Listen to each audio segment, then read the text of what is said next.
salam sejahtera, salam Melaka berwibawa, pintar, hijau, bersih. Itu paling penting sekali. Dan bersama saya tentu yang kita semua kasih rakyat jelata tunggu-tunggu dan banggakan, Ketua Menteri Negeri Melaka Yang Amat Berhormat Tuan Haji Adli bin Zahari. Assalamualaikum. Assalamualaikum warahmatullahi wabarakatuh.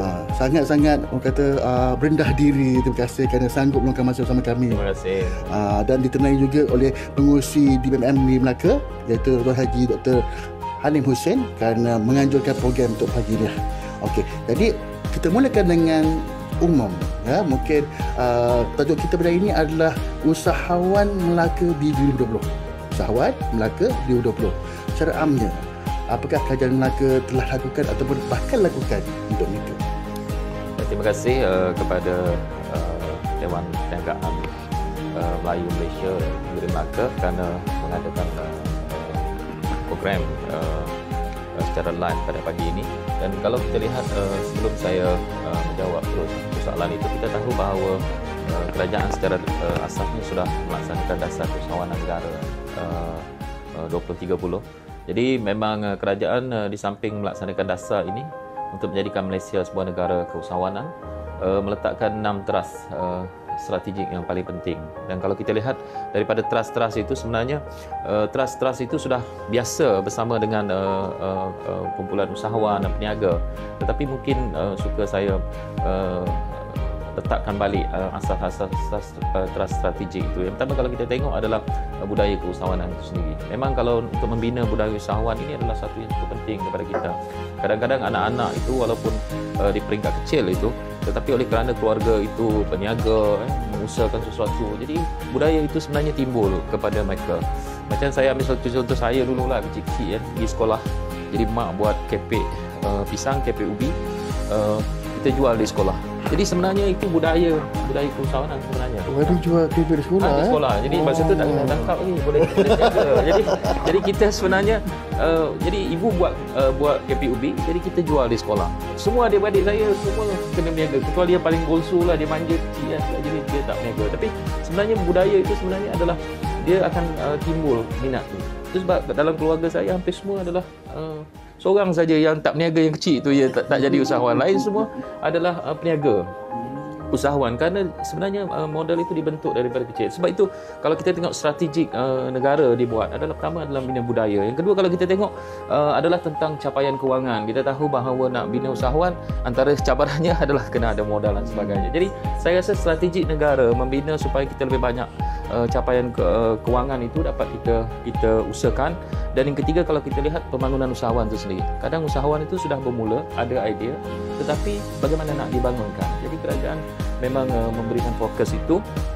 Dan yang keempat, sudah barang pasti inovasi produk, services ataupun perkhidmatan. Kerana kita tahu keusahawanan dua perkara yang beri, sama ada dia menghasilkan produk ataupun dia memberikan perkhidmatan. Jadi kalau kita lihat, inovasi kena ada kan? Dan kalau kita tengok di Melaka ni banyak inovasi yang dibuat oleh golongan usahawan muda dan kalau kita tengok produk-produk yang mereka hasilkan cukup banyak.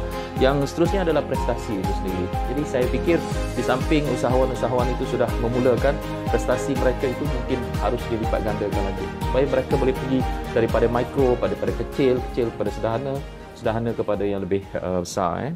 Dan yang seterusnya sudah barang pasti yang paling penting adalah mengantarabangsakan keusahawanan itu sendiri.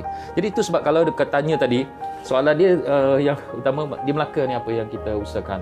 Sebenarnya pada peringkat awal ini, antara yang kita lihat adalah potensi usahawan itu sendiri. Dalam strategi itu, saya ambil strategi yang kedua, capaian kewangan itu. Jadi kita tahu usahawan ni nak berniaga, antara cabaran dia adalah modal. Jadi kita sebab di Melaka ini dalam tempoh setahun lebih ni, antaranya adalah kita mengusahakan apa yang kita panggil sebagai dana harta Bumi Putra. Dana harta Bumi Putra adalah sebahagiannya dia ada 3. Pertama adalah untuk perumahan, yang kedua adalah untuk pinjaman mikro, dan yang ketiga adalah untuk pinjaman peribadi bagi tujuan keusahawanan dan sebagainya. Pinjaman mikro itu yang kita harus memberikan fokus. Kita sekarang sudah meluluskan 5 juta ringgit untuk memberikan peluang kepada usahawan-usahawan muda dan juga kepada usahawan-usahawan sedia ada negeri Melaka itu untuk mendapatkan peringatan. Bermula daripada November tahun lepas tadi. Sebenarnya kita dah memula dengan dana 1 juta. Tahun ini kita tambah lagi 5 juta supaya mereka boleh membuat pinjaman-pinjaman. Dan setakat ini kita sudah memberikan beberapa pinjaman maksimum adalah RM20,000 dan minimumnya RM3,000. Jadi melalui kaedah itu sebenarnya kita boleh menyokong strategi kerajaan di peringkat nasional itu ialah untuk mendapatkan capaian kewangan tadi. Itu antara yang kita lakukan. Di samping sebenarnya kita bekerjasama juga dengan agensi-agensi kerajaan seperti mana Amanah Ikhtiar Malaysia, seperti mana Pharma dan sebagainya, supaya kita boleh melihat bahawa peranan kementerian dan juga peranan negeri itu dapat kita selaraskan kerana masing-masing mempunyai objektif dan sasaran mereka tersendiri. Saya ambil satu contoh macam Amanah Ikhtiar Malaysia. Mereka mempunyai tahun ini mereka sudah meluluskan dana sebanyak RM50 juta untuk mencari memberikan lebih banyak peluang kepada usahawan-usahawan di Melaka, di mana sasaran mereka pada tahun ini adalah sebanyak 10,000 usahawan yang terlibat dalam pelbagai industri, sama ada pembuatan ataupun perkhidmatan. Itu antara aspek-aspek keusahawanan yang sedang kita berikan fokus. Yang 5 juta tu saya tanya, itu daripada kerajaan negeri sendiri kan, bukan persatuan kan? Dia 5 juta daripada kerajaan negeri. Sebenarnya kita dalam tempoh ini sebenarnya kita mengumpul ialah berdikit-dikit mengumpul duit kita yang kita panggil sebagai dana harta Bumi Putera. Tapi alhamdulillah dalam tempoh setahun lebih ini sebahagian kita dapat kumpul melalui apa yang kita panggil sebagai pinjaman perumahan.